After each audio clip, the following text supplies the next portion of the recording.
access, but I see they are now in our room as well. So you want to kick it off? Okay, great. I'd like to thank you guys for joining us this afternoon. There are names on the screen that I don't recognize, so I'll just introduce myself quickly. I'm Mark Goodrow. I'm the Community Development Manager for the City of Pawtucket, Rhode Island. I'd like to thank you for joining us, and thank you for what you do for our city.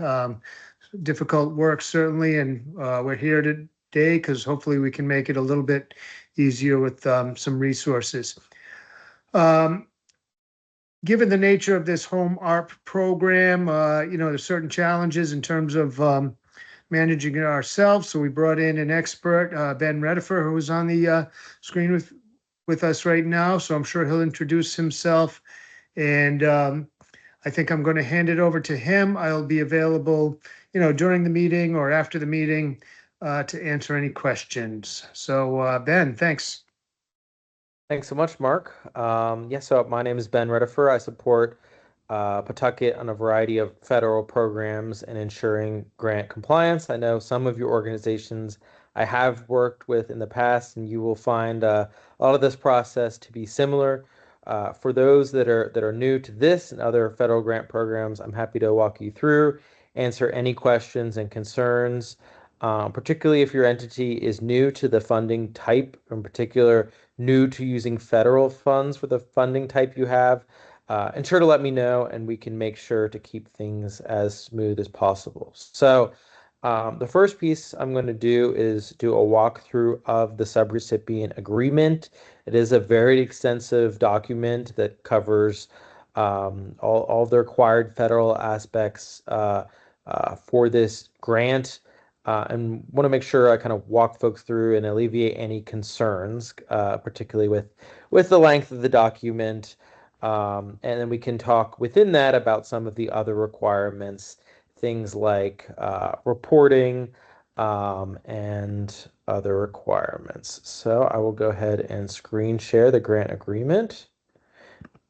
Now, all of your organizations should have a copy that is specific to your grant program. If you did not receive it, or if you have any issues with it, make sure to flag that with me after. So this should look very similar to the agreement you have. This is just a generic template that doesn't have any of the program specific pieces. So if you see anything that is a fill in the blank, that should now be filled in to represent your organization. So the first page is really important. You want to make sure that it aligns with your organization's information. The subrecipient number is a number that the city of Pawtucket has assigned. You'll want to confirm that the UEI number is correct, that your mailing address is correct. In many cases, we left the project location blank, and you'll want to make sure to fill that in if your project is specific to a fixed location. So these sections are all filled in and reflect, or actually all of these reflect specific aspects of the federal award.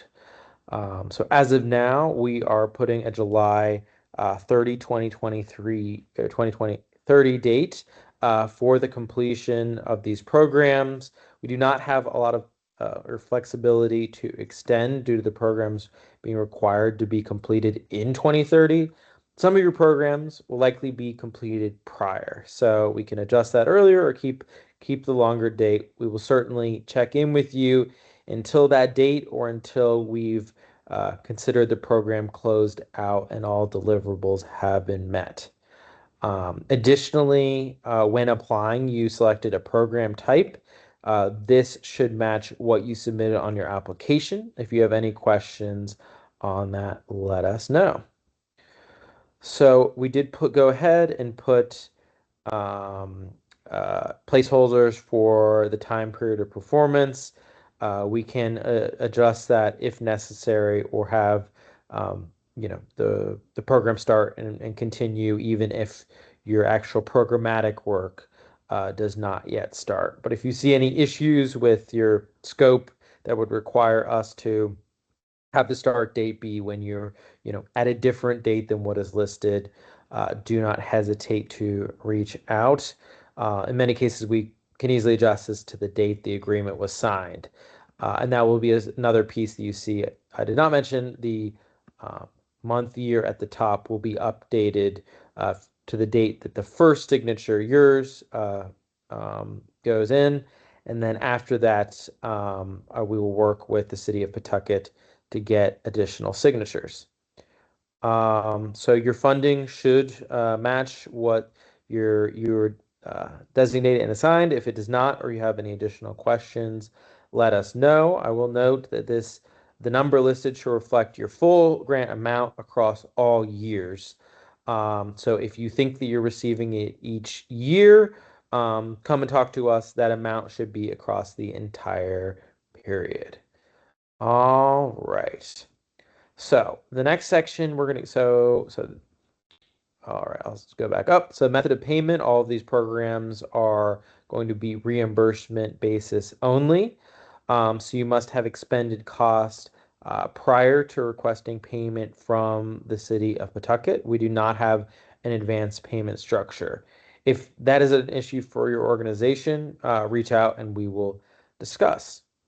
Um, the HOME-ARP regulations are listed. These are going to include both the specific requirements under HOME-ARP as well as the rules of the American Rescue Plan Act where it was authorized, and 2 CFR and other aspects of uniform guidance that are applicable. So these are going to be all of your federal requirements as far as cost principles, reasonable purchases, audit standards, procurement, um, all of the base federal requirements that are applicable to this agreement. I'm happy to dive in, and over the course of the next few minutes, we'll talk about a few other requirements.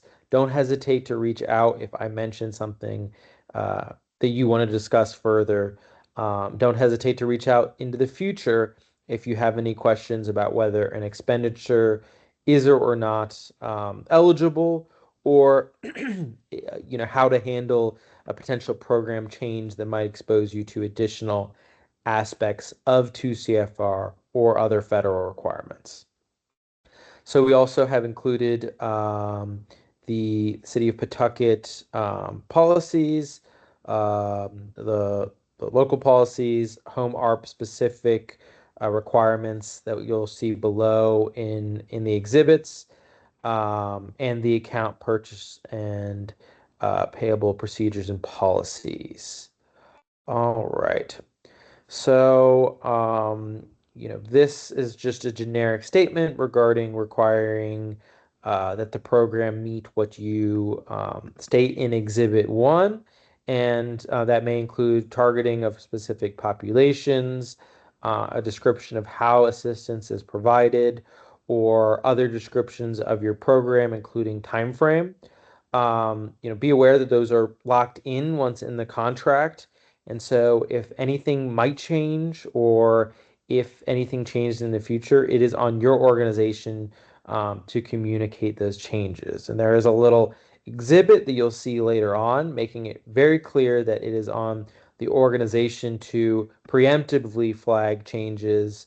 There will be the ability to request changes for past work, generally runs into audit and grant compliance issues. And so it is on your organization to flag changes as soon as you are aware, or if you see something coming down the line, get ahead of it and flag it to myself and or the city of Pawtucket. So this is a very important piece. Qualifying populations determine eligibility of much of the funding that you guys are going to be doing. So this section dives into the eligibility requirements for programs that are actively supporting individuals. They must target qualifying populations. for programs that either improve capacity or maybe involve construction will at some point need to be provided to those qualifying populations. So if you're not aware or have not worked on tracking specifically HOME-ARP qualifications, I'm happy to meet and discuss in greater detail how these apply to your specific program. So this, in the next few sections that we're going to be getting into, dive further into the requirements as far as qualifying populations, ensuring that you're tracking the documentation. Somebody can't just tell you that they qualify, and you can't just say somebody qualified in the past, they qualify again. You must maintain and document those pieces and assure they are being verified and continue to be verified. And 5C just dives in one level deeper into specific targeting aspects. And later on, I will get into some of the specific documentation we will use to report on ensuring that the qualified populations are properly targeted. So take a close look at this section. And if you have any questions, don't hesitate to reach out. Section 6, it just requires that your budget is the one that you provide will be a part of this contract. We will ensure that that budget meets the requirements for HOME-ARP. And so if you make any changes from that, they both need to be vetted by the city for compliance with HOME-ARP, and that is within the city's interest. So you'll need to communicate that beforehand to ensure that your organization is not on the hook for any money that is determined to be ineligibly used. As I stated prior, that these programs will be, or this program is a reimbursement basis only. So at Exhibit 3, we have a reimbursement document. You guys all should have received a budget template that will automatically fill out your reimbursement form. And we will, I'll get into that piece shortly in a little more detail when I talk about the submission process.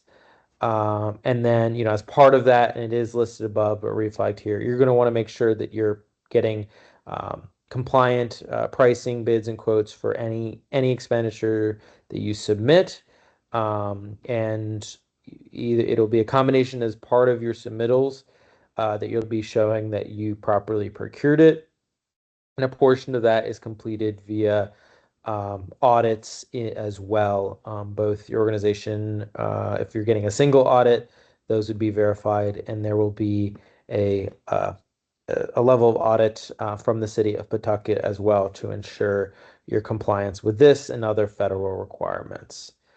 So this just, makes it clear that the city is required to follow HOME-ARP, and so we can only commit to funding that is outlined in this, including the budget that is to protect both entities. So again, we are open if, as time goes on, programs require change. I expect many of your programs will either the budget will shift slightly or you find a better way to effectively target the same population. Certainly, that may very well be of the interest of the city.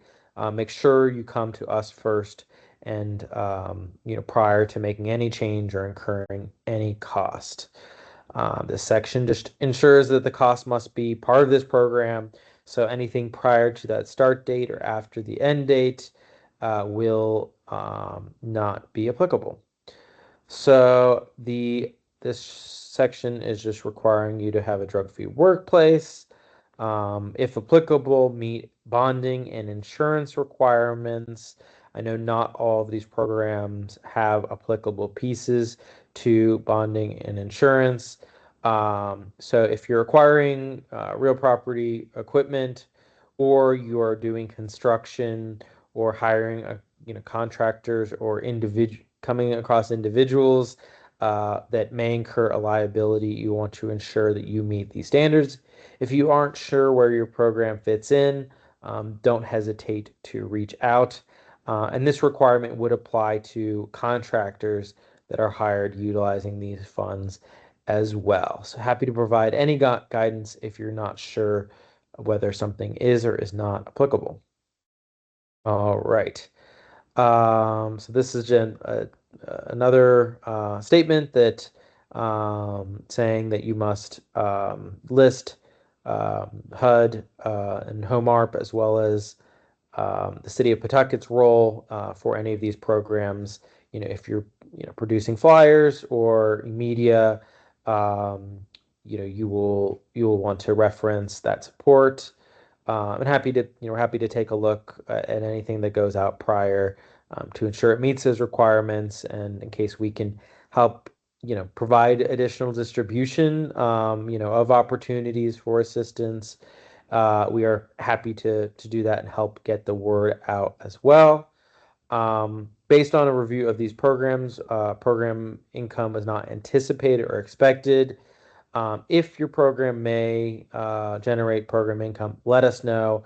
We can discuss how that might work.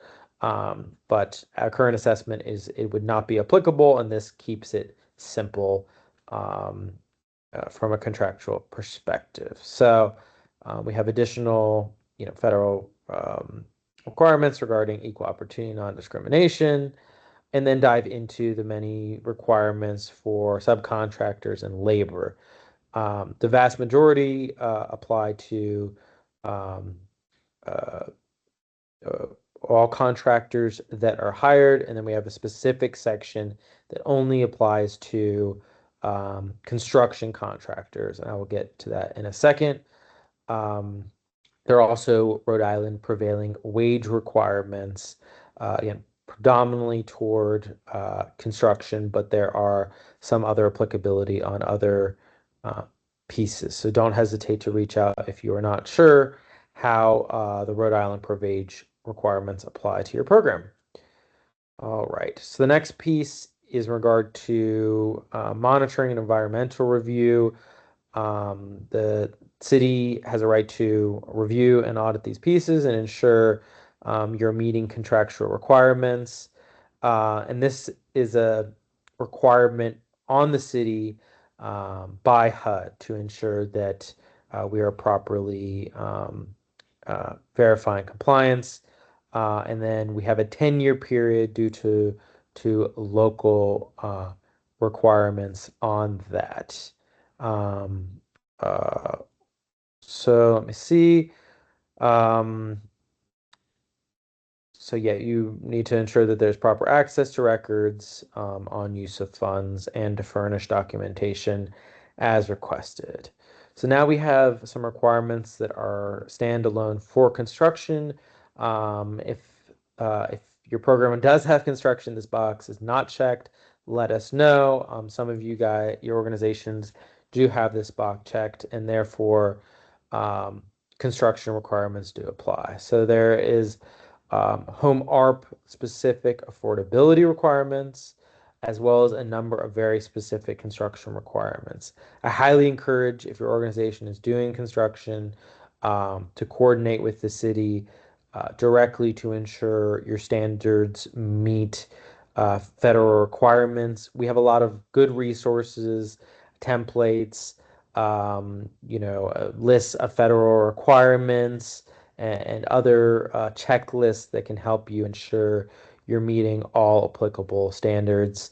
We have the Davis-Bacon on top of Rhode Island prevailing wage that is going to apply to construction.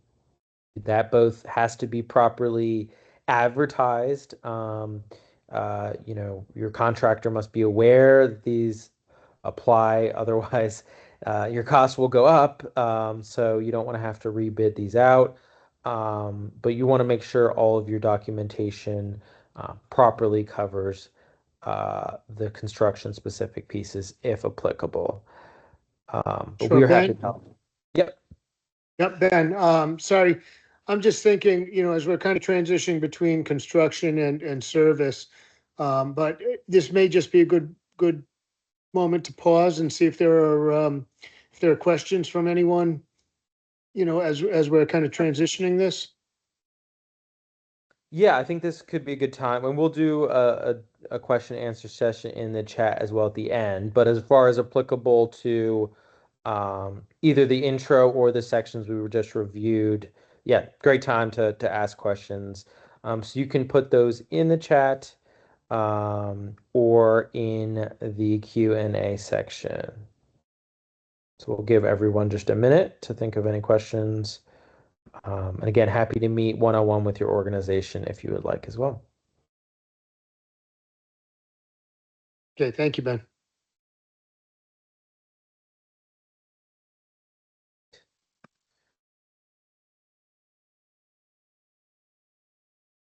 All right, with that, then I will go ahead, unless anybody is typing in the chat, I'll go ahead and move on. So, um, let's see. So we've got the development construction requirements, property energy standards, lead paint, accessibility, um, slightly more in-depth dive into Davis-Bacon. So certainly the requirements are significant if you are doing construction.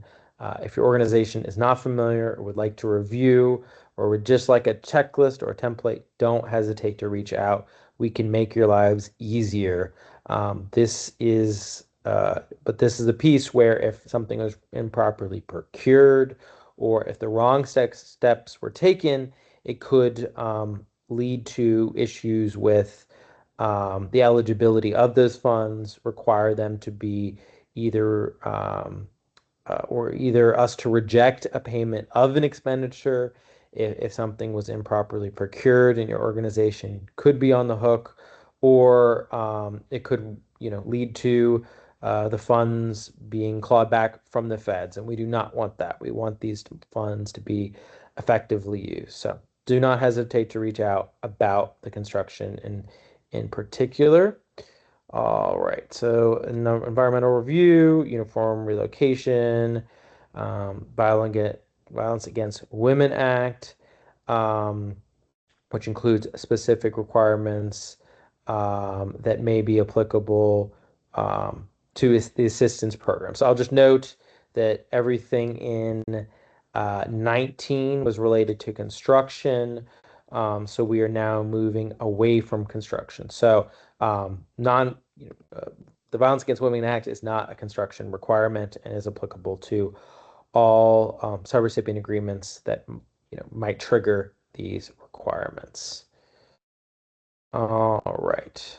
So this is just a detailed overview of the record keeping you must do over the 5-year period after completion of the grant.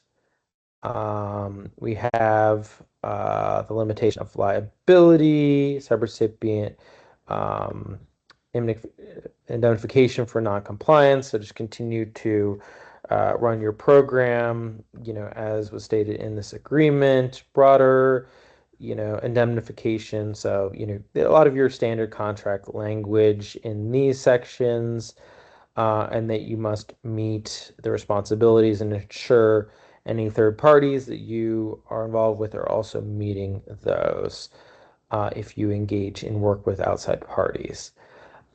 So conflict of interest, this is going to be both for assistance provided under this grant, as well as any contracting within it and hiring of individuals for your organization. So all of your organizations should have a conflict of interest policy internally. If you do not, we have great templates that we can get so your board can approve those, and that would be a requirement of federal funds. So when we do that audit, we will be verifying that conflict of interest process is established. Sometimes this is partially built into the payment approval process, in ensuring that there's two parties signing off on payments, and ensuring that conflict of interest is not violated. In other cases, individuals who might have a conflict of interest might excuse themselves from a decision. So be very, very careful that you do not violate the conflicts of interest. And that, all right. So the next section is just the information you provide is valid and accurate. that you will let us know if there are program changes. All right, so that should cover the contract requirements, a bunch of the more specific and broad, just general, standard contract language and kind of overview of in your role in supporting Pawtucket and HUD as a subrecipient. So, before I move on, any questions on that piece?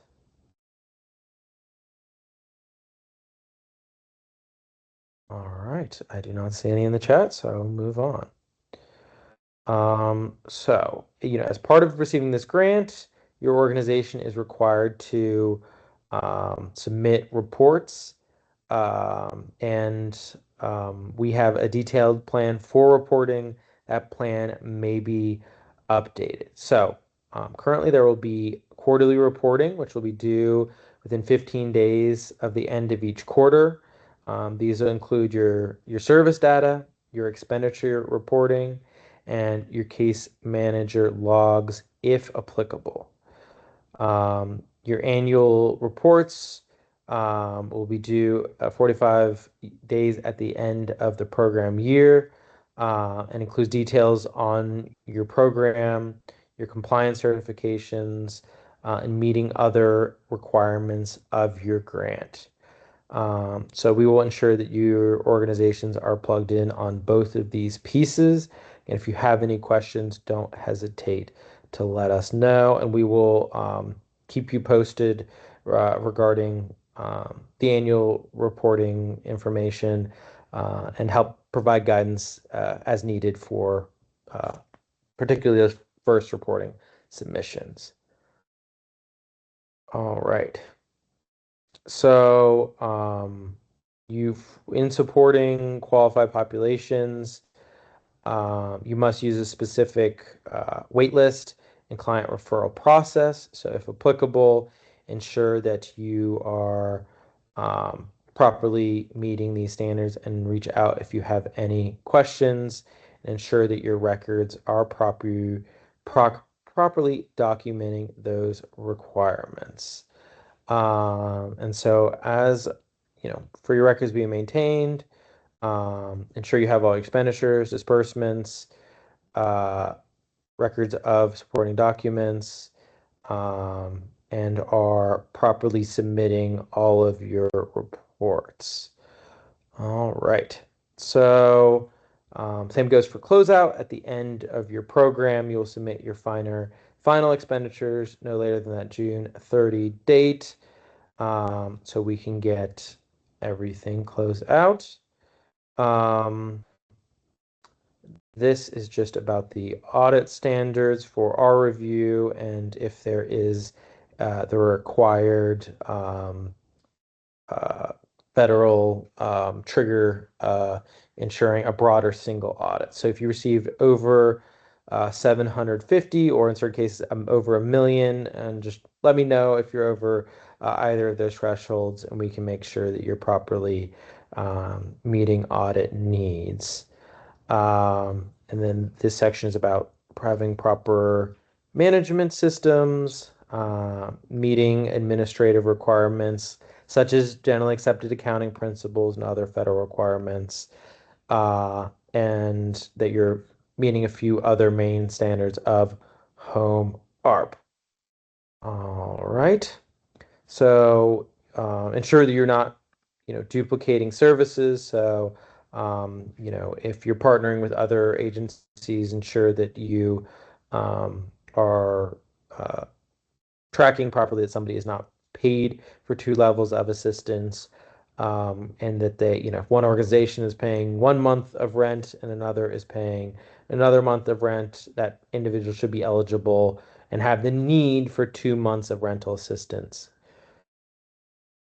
Right. And then I see a detail on religious organizations under these federal funds, and a list. Now we're getting into the final listing of the contract stipulations. So this is just the final certification that you are going to meet the requirements listed in this grant, that you're going to that the information you provided is accurate, that your representations will be accurate, etc. This says that this agreement will serve, that it survives, the actual disbursement of funds.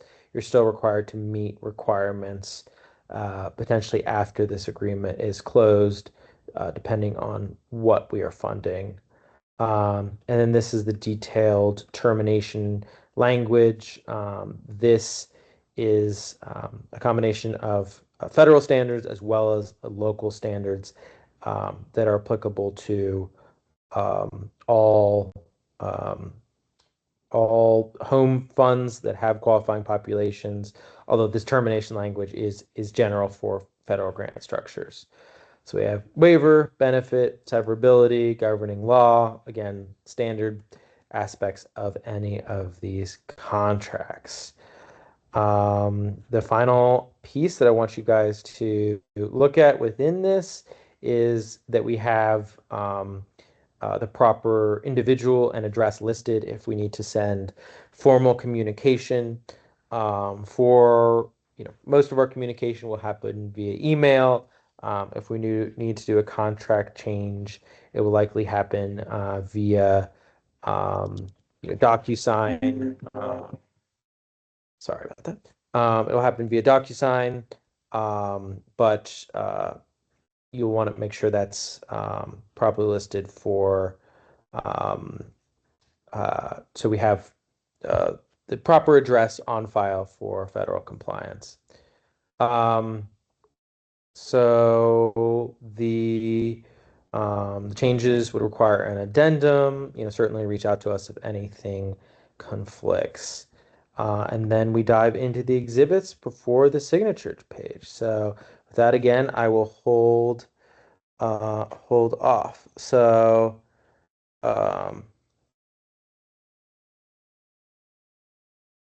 all right. And sorry, Mark, you had a note. Sorry, you're muted.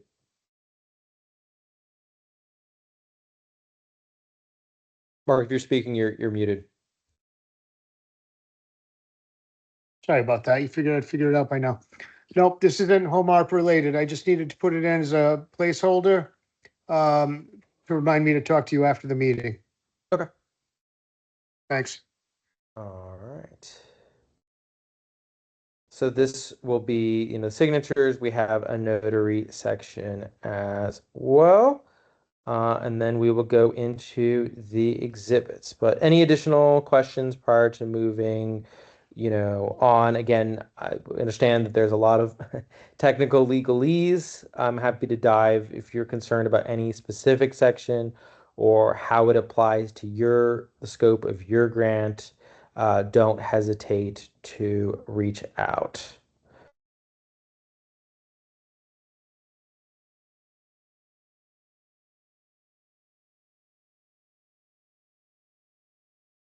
All right.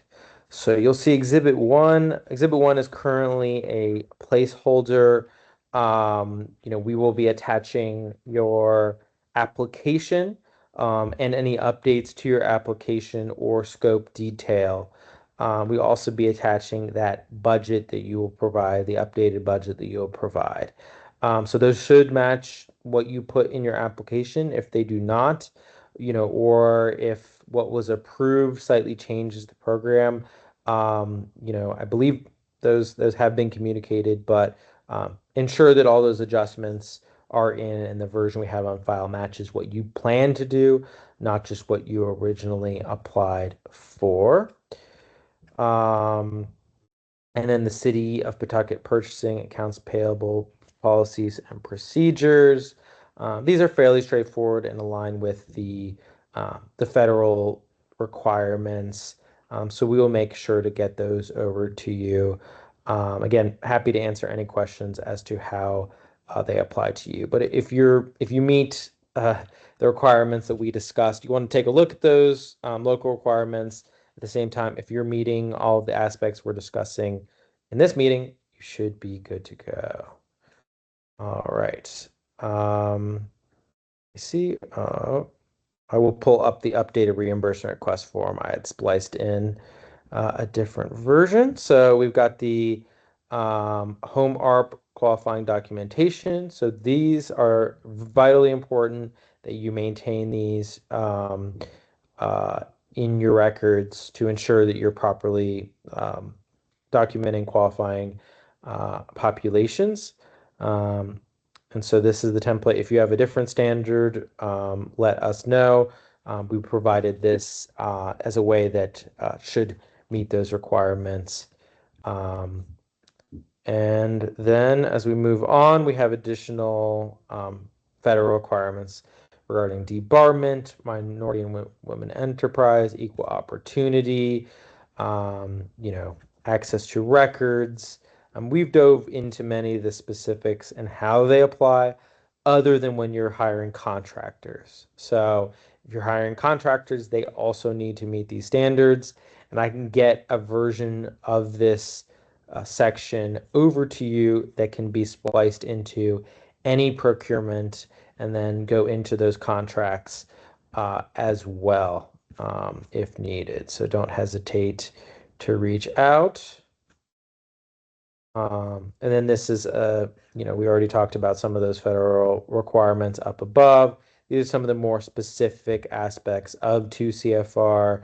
And again, if you have any questions about how they apply, don't hesitate to reach out. Federal lobbying certification must be signed by any organization receiving up to or 100,000 in federal funds. It must be approved by anybody receiving up to $10,000 in funds. All right. So there's a set of requirements that in the past calendar year, HUD has applied, some of which are involved in ongoing litigation. So some of these executive orders have been officially paused but could be reinstated. And we have received direction from HUD to include these. So if you have any questions, don't hesitate to reach out. And then we have a very simple financial risk assessment form that you will want to sign and complete. And the last piece, this is just a simple but straightforward. Many entities that I work with have trouble with organizations making changes prior to and not communicating those prior. So, if whether it is, issues with your grant, a change, a staffing change, come to us prior. Any program that has changes will be expected. If somebody has health issues or leaves, we understand that you can't tell us prior, but flag us as soon as possible, and we will work with you. When changes happen and are not told to us until a few months later, it layers the issues, is a lot more work for all parties. So this just makes you certified that you will communicate changes. And then if you have staffing changes internally, that you ensure that that individual knows that changes must be communicated. And that is our final exhibit. So I will go ahead and see if there are any questions prior to the final piece I will be going into is the reporting and submission system.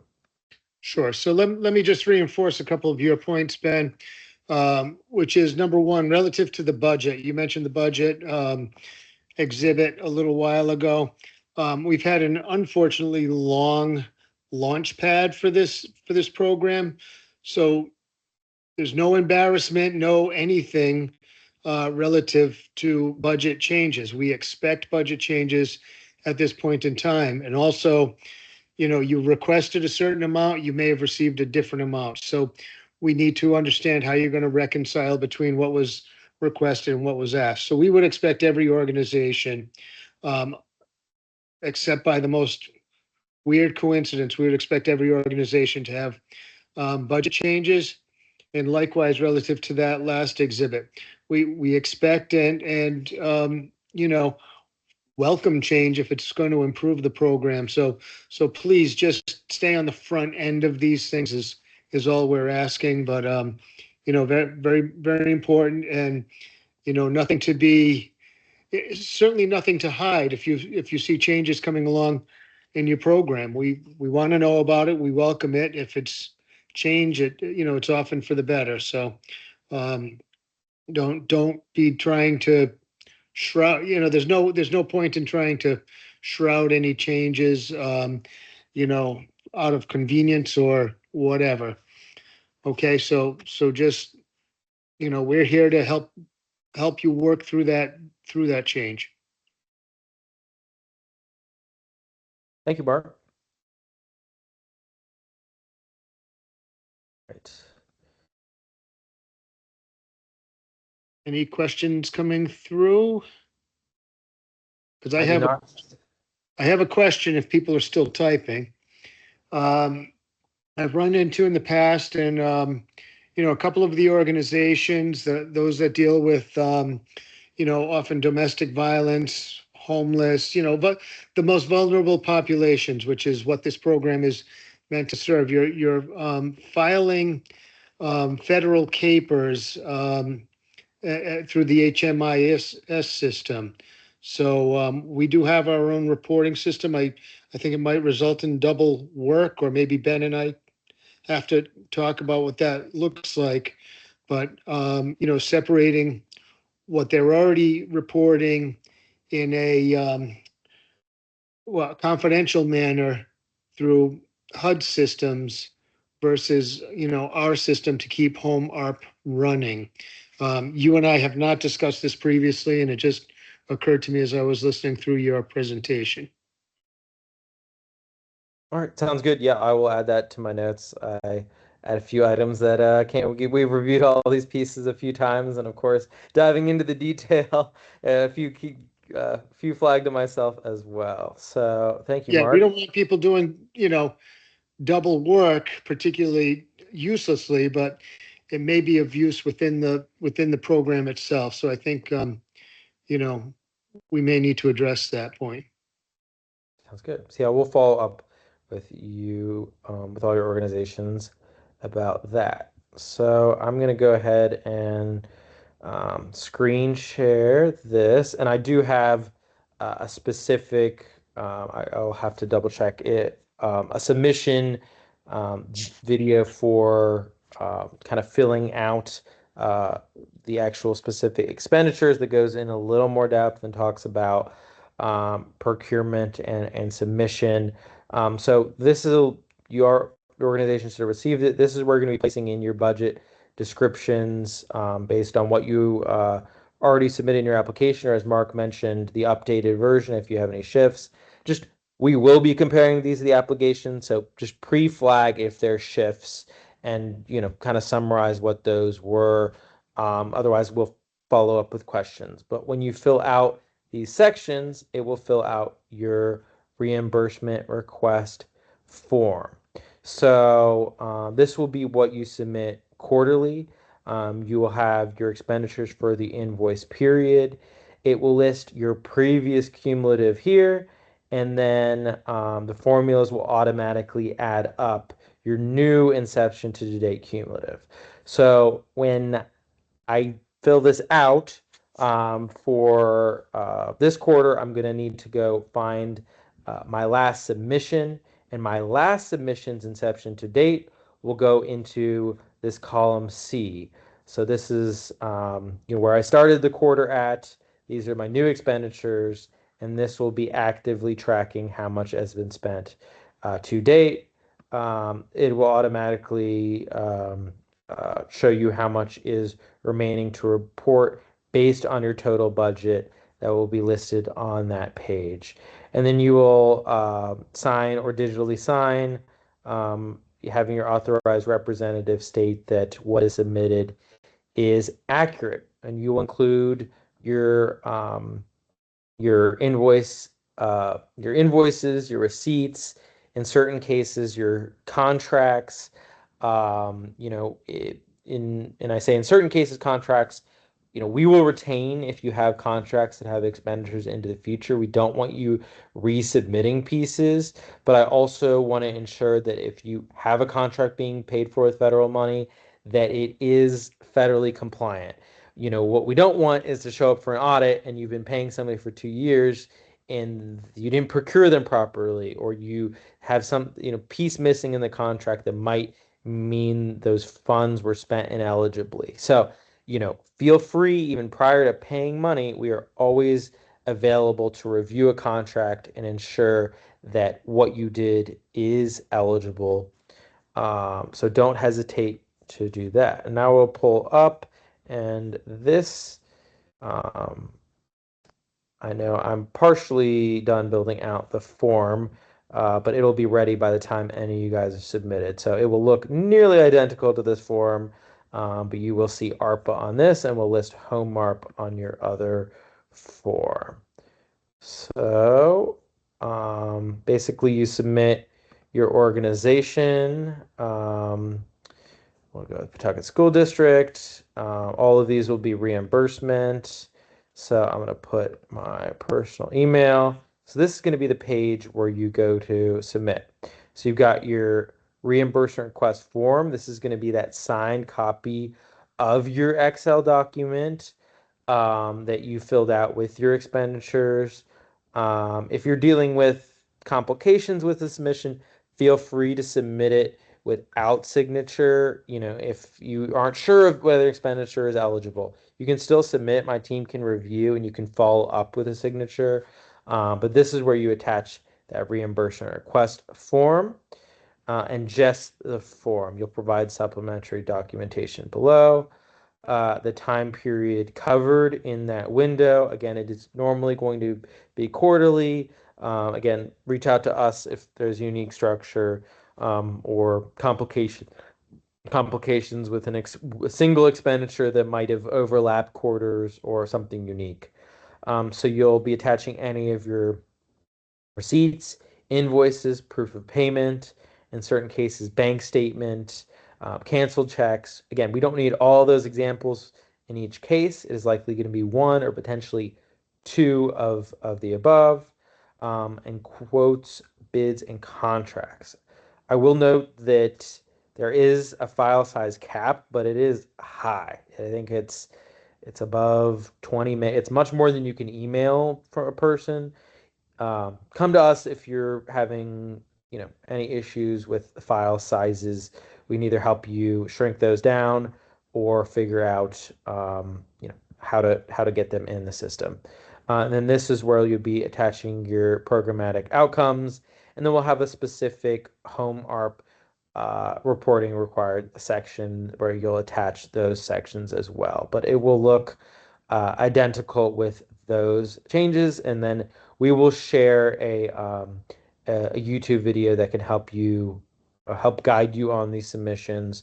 I will note that the first submission is always complicated.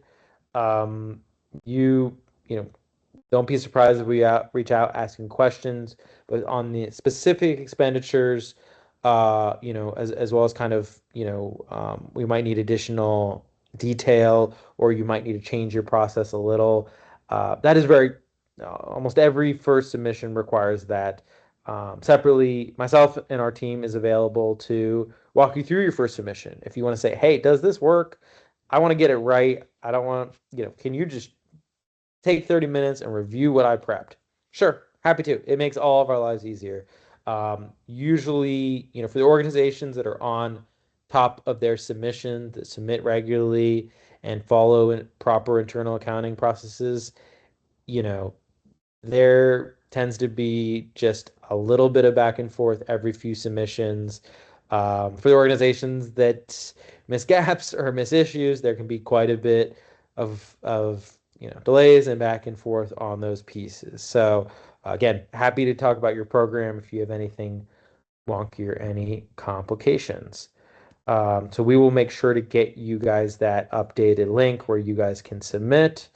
And certainly we will attach and sign off on your updated reimbursement request form. That'll be in your contract as a screenshot.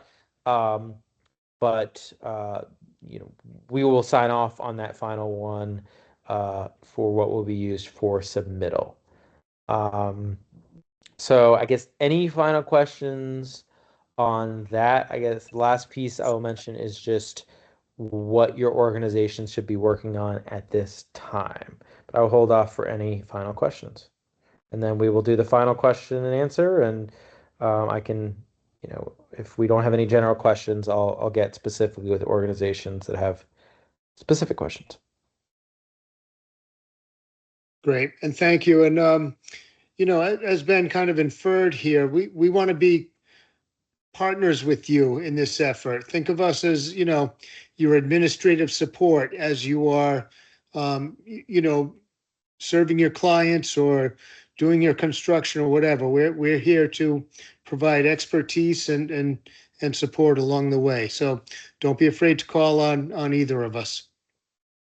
Yeah, thanks, Mark. Yeah, we don't want to have this as a got you. We are here to support you guys, even if you might think a question, is obvious, but just want to double check. That makes me happy when people are coming asking questions, even if they think they know the answer. So yeah, what your organization should do is review page one is updated and accurate, including the UEI, the location, and the point of contact. In the notice section, you want to put the correct mailing address for who should be responsible. I sent a copy of your applications to you, so ensure that the applications are updated. If there's a scope change, if your scope stays the same, you can just confirm that it is. And then you can complete the budget tab and take your budget from the application. If there's tweaks, certainly make them. Just let us know why those adjustments were needed. And we will get that budget approved, which will go into that reimbursement request form. And the last piece is reviewing the agreement as well, and then communicating any questions or concerns with that process. So I expect some of you will probably have agreements starting to get signed as soon as the next few days, and some of you might need to resolve a few items or ask a few questions. We certainly understand that. I'm, again, happy to meet with organizations specifically to discuss any and everything that we dove into today.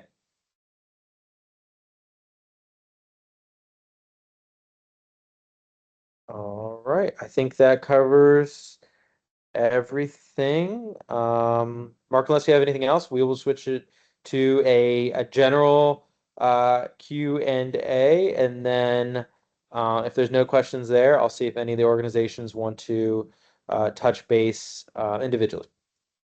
Right, nothing more from me.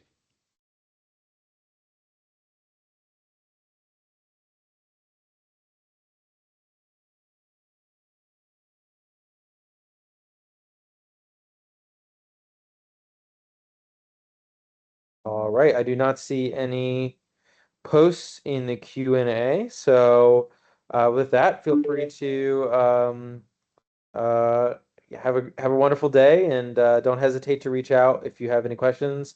I will note that the number in my email is my personal cell number. Don't hesitate to reach out. Thank you all. Thanks, Ben. Thank you.